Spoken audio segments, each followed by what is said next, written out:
Bhagavad Gita, um livro que traz para nós grandes reflexões sobre as nossas guerras íntimas, como estamos conduzindo a carruagem da nossa existência para sairmos com a vitória da nossa alma imortal. Dentro do ciclo da vida, cada etapa da nossa existência, cada etapa da nossa vivência, são reflexões que devemos fazer para a nossa conquista, para o nosso crescimento. Conversa 11, contemplação da forma universal. Arjuna disse: revelaste-me o mistério mais alto do Atman divino por compaixão, e com isso a minha ignorância se desvaneceu. Disseste-me, ó olhos de lótus, como todos os seres surgem e desaparecem, também aprendi sobre a tua grandeza imperecível. Assim como tu te descreves, ó grande Senhor, anseio contemplar-te, contemplar a tua forma divina, ó Espírito Supremo. Se pensas que sou digno de vê-la, ó Senhor, mostra-me a tua essência eterna, ó Senhor do Yoga. E assim, Arjuna, na ânsia de contemplar a essência de Krishna, ele pede que ele mostre a sua forma divina, a sua essência maior, aquele que tudo comanda, que tudo controla, que tudo vê. Como seria, então, essa essência transcendente do ser? O Senhor Krishna disse: contempla, ó Partha, a minha forma de centenas de caras, de 1000 aspectos, divina, multicolor e multiforme. Então, Krishna mostra para ele que ele tem várias caras, vários aspectos, várias cores. Porque quando Krishna mostra na sua plenitude, ele vai mostrando para Arjuna uma sequência de fatos que acontecem. Lógico que aqui está na forma parabólica para que a gente possa entender o ciclo da vida, as vitórias e as derrotas de cada um de nós. Contempla os Adityas, Vasus, Rudras, Asvins e Martus. Contempla os milagres inumeráveis, ó Bharata. Contempla o meu ser, ó Gudakesha. O universo inteiro, móvel e imóvel, com tudo o que desejas ver. Então, Arjuna tem que compreender que Krishna está em todos os seres. Tem o poder de controlar, fazer criar, fazer desaparecer tudo aquilo que existe na Terra.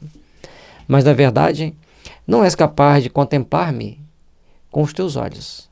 Por isso dou-te os olhos divinos. Contempla o meu yoga majestoso.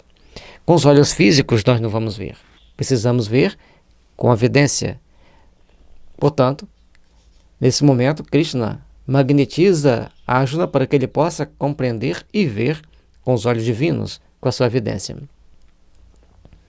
Sanjaya disse: tendo dito isso, o grande Senhor do Yoga mostrou a Arjuna a sua forma universal, com inumeráveis olhos e bocas e muitos fenômenos milagrosos, incontáveis adornos, brandindo numerosas armas divinas.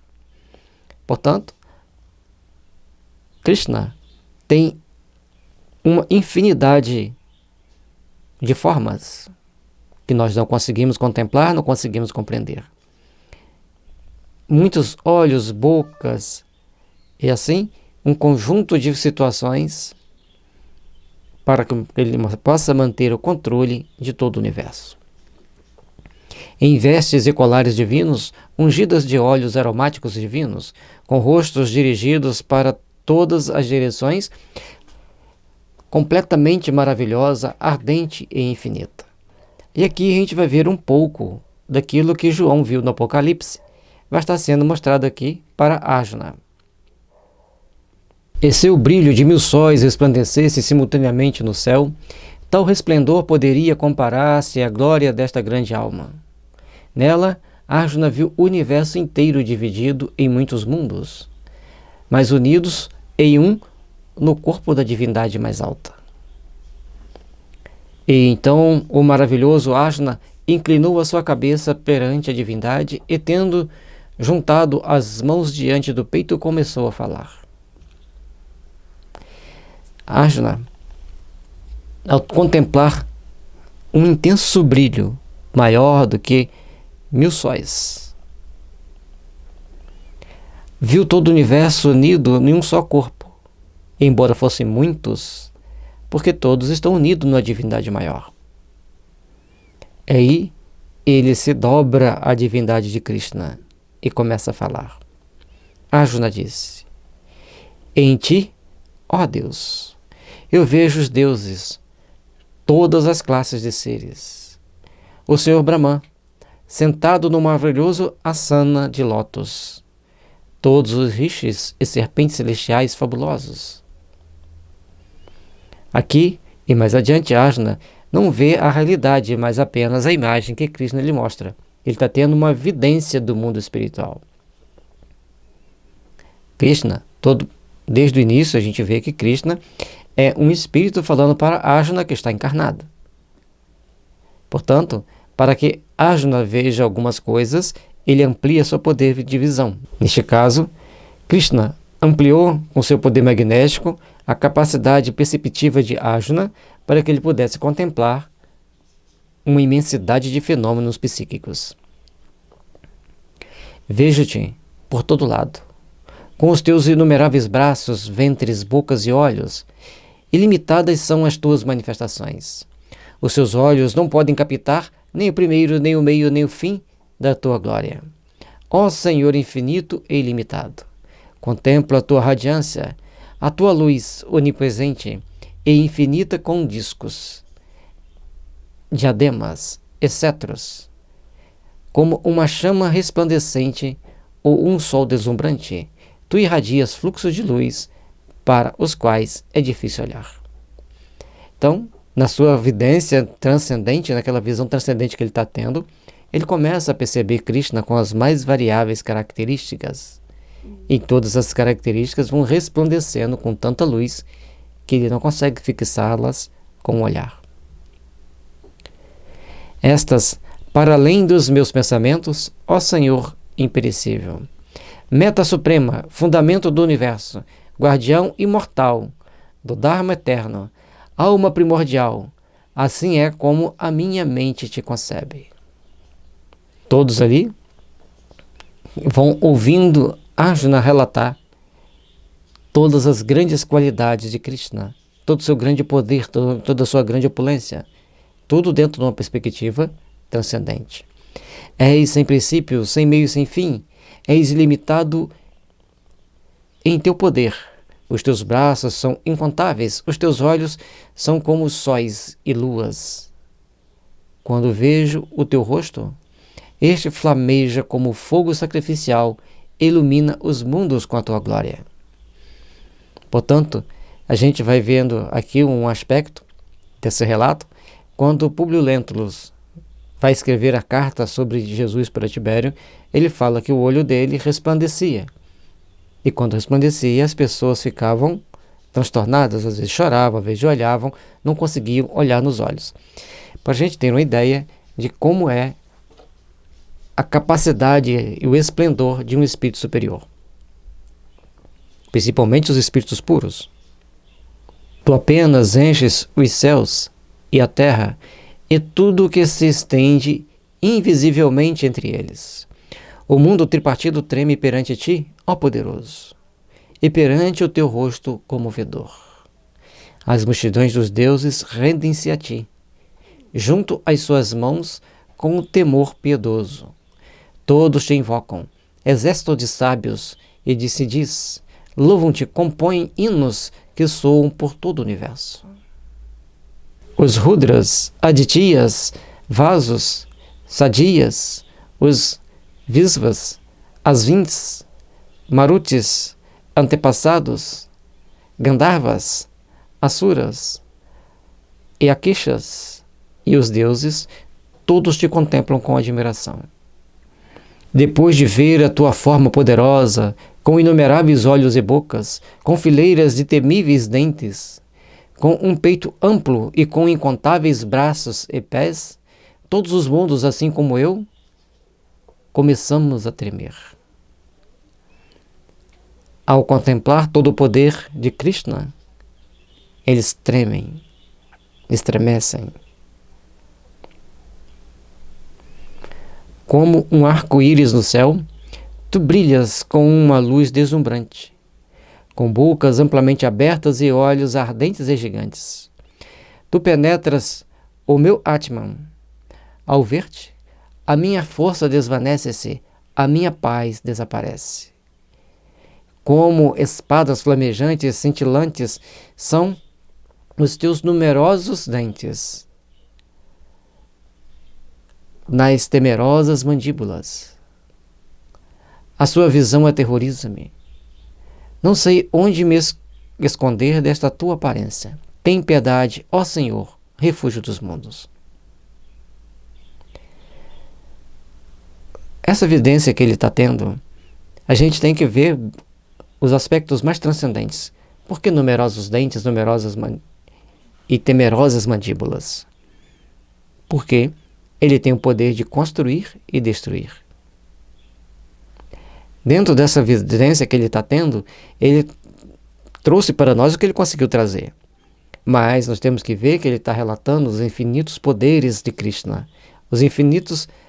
a infinita capacidade dele agir e interferir em nosso mundo, em nosso meio, em nossas vidas. Basta querer. Os filhos de Dhritarashtra, junto a numerosos governantes dos diferentes países da terra, Bhishma, Drona, Karna, assim como os heróis valentes de ambos os exércitos, todos se dirigem para as tuas bocas abertas, onde fileiras de espantosos dentes fulguram. Como poderosas pedras de moinho, esses dentes trituram todos os guerreiros, agarrado entre eles, transformando os seus corpos em cinza.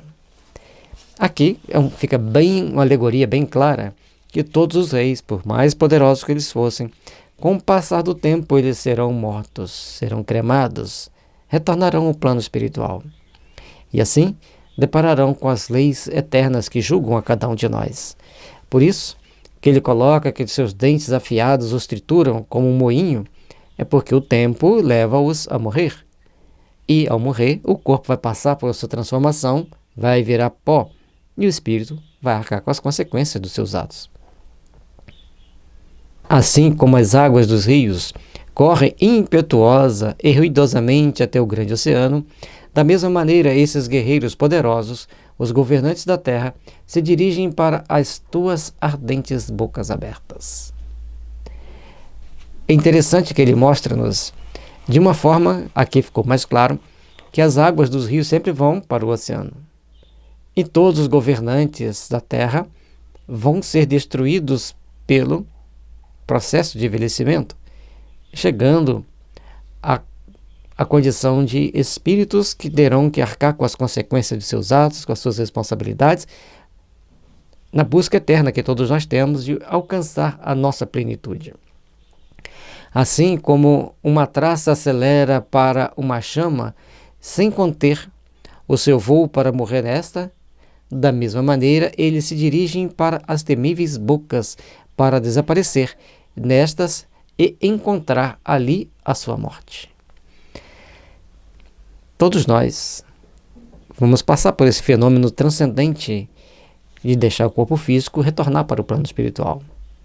Portanto, por mais poderoso que sejam as pessoas do mundo, eles se depararão com a destruição causada pelo tempo, pelo envelhecimento, e depararão com as leis divinas. Devorando tudo em todas as direções, a chama das tuas incontáveis línguas reduz todas as criaturas a cinzas. Este espaço está cheio de tua radiância. O mundo resplandece sobre os teus raios que penetram tudo, ó Senhor. Todas as criaturas passam pela transformação.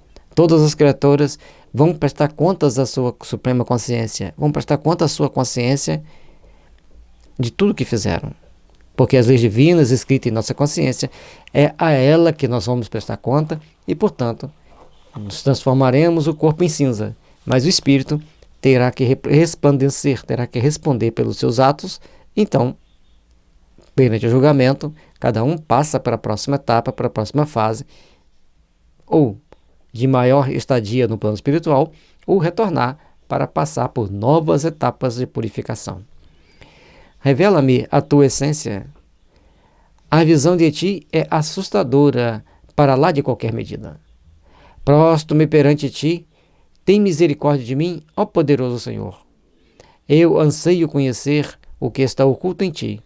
Por outro lado, a tua aparência atual aterroriza-me.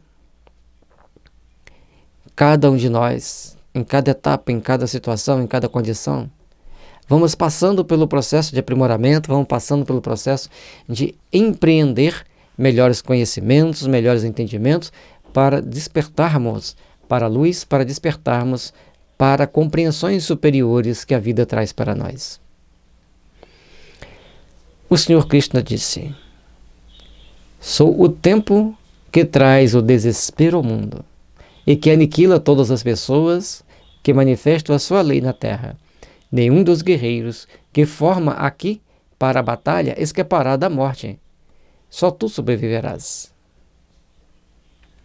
Então, aqui Krishna, portanto, que nós mostramos, fizemos essa explicação, que todos serão transformados, todos serão destruídos pelo tempo. E por que só Krishna, só Ajna sobreviverá? Porque Ajna está num patamar superior de entendimento, em que o corpo já não é importante para ele. Ele já entende que ele tem um Atman, que ele tem uma alma, e essa alma sobreviverá. Portanto, ele vai sobreviver à guerra, ele vai sobreviver ao tempo. Por isso, ergue-te e alcança a tua glória. Conquistas os teus inimigos e desfruta do poder do teu reino. Por minha vontade, eles já estão mortos. Tu irás providenciar apenas a aparência externa e matá-los com a tua mão. Quando ele pede, então, para ele levantar e destruir os inimigos do reino de Ajna, não era pegar e matar as pessoas. Era arrancar de dentro de si todos os conflitos que ele tinha do convívio com as pessoas e com os ensinamentos sagrados. A forma de vivenciar cada uma das situações, então levava-o a passar e a vivenciar certos conflitos e a estar em certos conflitos. O que ele queria, então, naquele momento, era despertar para novos valores, para novos entendimentos e crescimento espiritual. Drona, Bhishma, Jayadratha, Karna e todos os outros guerreiros que estão aqui já estão condenados a morrer. Por isso, luta sem medo, ó Ajna, e a vitória será tua neste campo de batalha. Ele já mostra que todos aqueles guerreiros, aquelas pessoas supostamente adversárias de Ajna, já estariam mortos, condenados à morte. Ele tinha que lutar, então, na batalha para tirá-los de dentro de si, para desapegar de todos os conceitos do mundo e sorver apenas o conhecimento divino, que era o ponto importante que ele traz para aqui, que é a elevação espiritual de cada um de nós e, no caso aqui, de Ajna. Sanjaya disse: depois de ouvir aquelas palavras pronunciadas pelo Senhor, Ajna, tremendo, prostrando-se e gaguejando de medo, dirigiu-se de novo a Krishna com as seguintes palavras. Ele não vai para a luta. Ele busca cada vez mais esclarecimentos, mais entendimento e evita encarar a luta até então estabelecida para o seu crescimento, para a sua libertação espiritual. Louvando-te nas tuas canções e hinos, os mundos exultam vendo a tua grandeza, ó Irishikesha. As multidões dos santos prostram-se perante ti, e os demônios fogem de medo. Diante de todas as canções e hinos que se cantam em louvor a Krishna, faz com que todos aqueles que não estão preparados para esse sentimento de amor se afastem de Krishna. E como podem não venerar o grande Atman, que é superior a Brahman? Ó infinito, o Senhor de todos os virtuosos, o protetor de todos os mundos, eterno. És a existência e a inexistência, e também aquele que está mais para além destas. Sempre ele mostra a sua veneração por Krishna e ver que a sua superioridade espiritual, ele vai exaltando o seu amor por Cristo, exaltando palavras sempre de adoração pelo Krishna. Entre os deuses, nada é superior a ti. O primordial, o refúgio supremo de tudo que vive. O universo inteiro está permeado por ti. Ó conhecível, ó onisciente, dentro da tua forma, todo o universo está contido. És o Deus do vento, o Deus da vida, o Deus da morte, o Deus do fogo e o Deus da água. És a lua, o Pai e o progenitor de todos os seres. 1000 vezes glórias a ti, glória e glória. E outra vez, glória interminável a ti. Interessante que diante do esplendor de Krishna, Arjuna, ainda sem coragem de enfrentar os adversários conforme deveria, ele começa a louvar a Krishna para encontrar força para seu empreendimento, mostrando todo o seu amor, todo o seu entendimento, a sua capacidade de compreender a grandeza de Krishna. E até mesmo, em algum momento, colocando-o acima de Brahma, acima do Deus. Todos se prostram em tua presença. Glória a ti de todos os lados. Não há limites para o teu poder, nem medidas para o teu poderio. Tu tens tudo, porque tu próprio és tudo. Se eu inadvertidamente me dirigi a ti, como meu amigo, exclamando, ó Krishna, ó meu amigo, fazia-o por emoção, sem ter consciência da tua grandeza. Então, aqui ele vê que Krishna está tão acima, mas tão acima, que ele se considera uma pessoa muito ingênua em louvar a Krishna, chamando-o de amigo. Esse eu, ao descansar, brincar, jogar, comer e divertir, não mostrava o devido respeito a ti? Fosse sozinho, contigo ou com outros amigos, rogo-te que perdoes o meu pecado, ó imensurável. O Pai dos mundos, de tudo, o móvel e imóvel.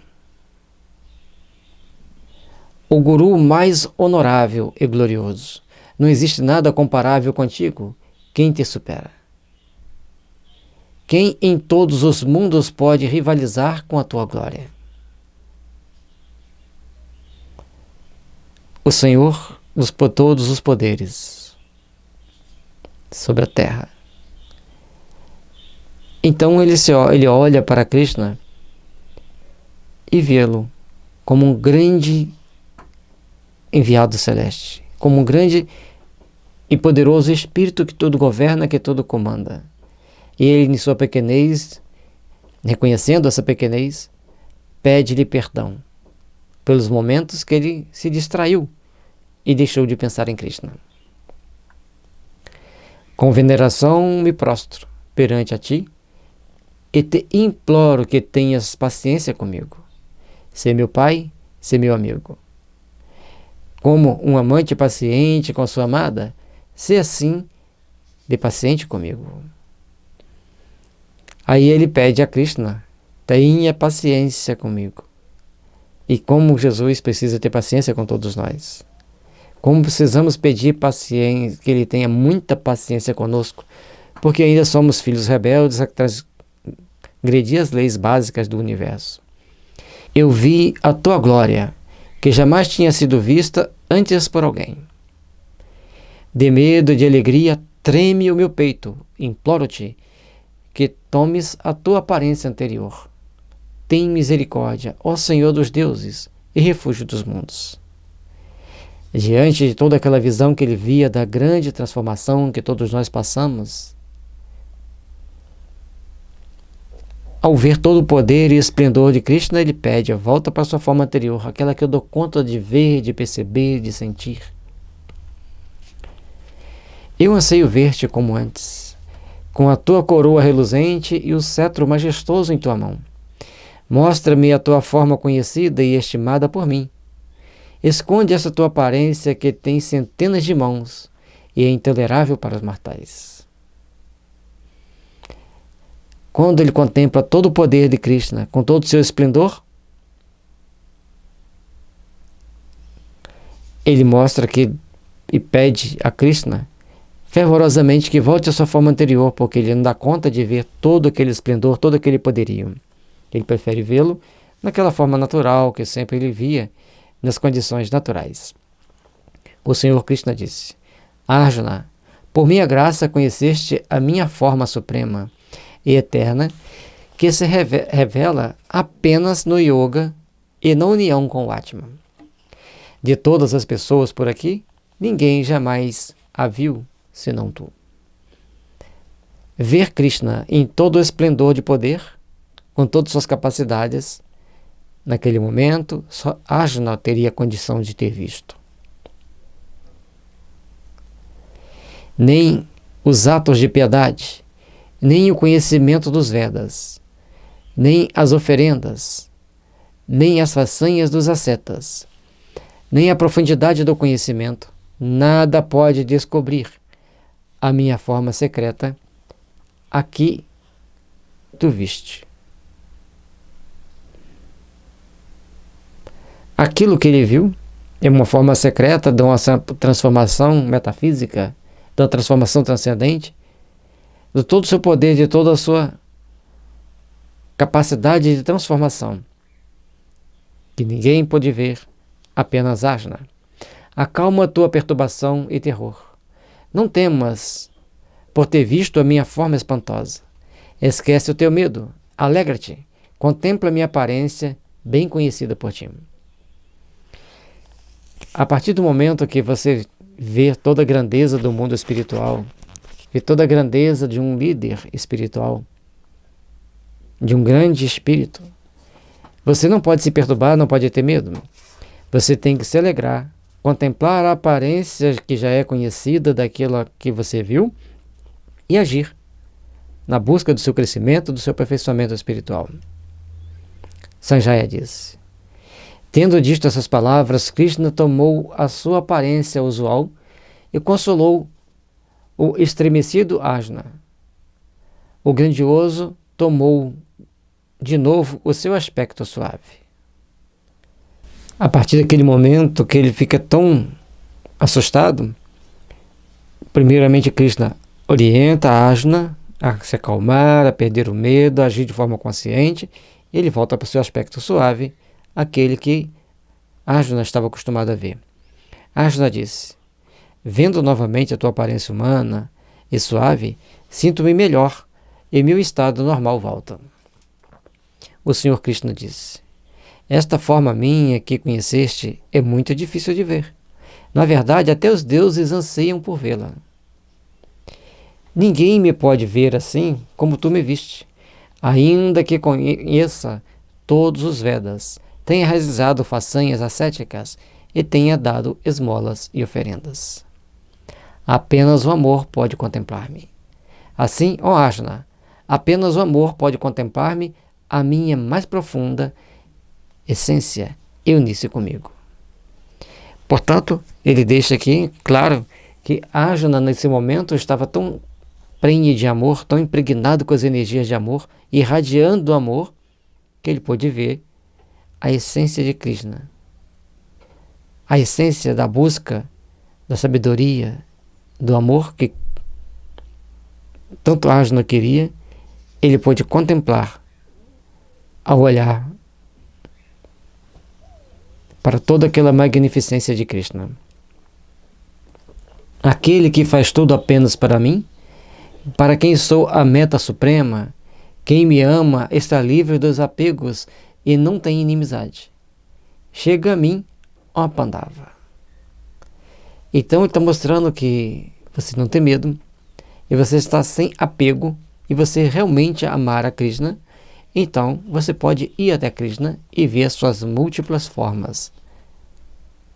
Assim diz a 11ª conversa entre Shri Krishna e Arjuna, nos gloriosos Upanishads, do bendito Bhagavad Gita, a ciência do eterno, a escritura do yoga chamada Contemplação da Forma Universal.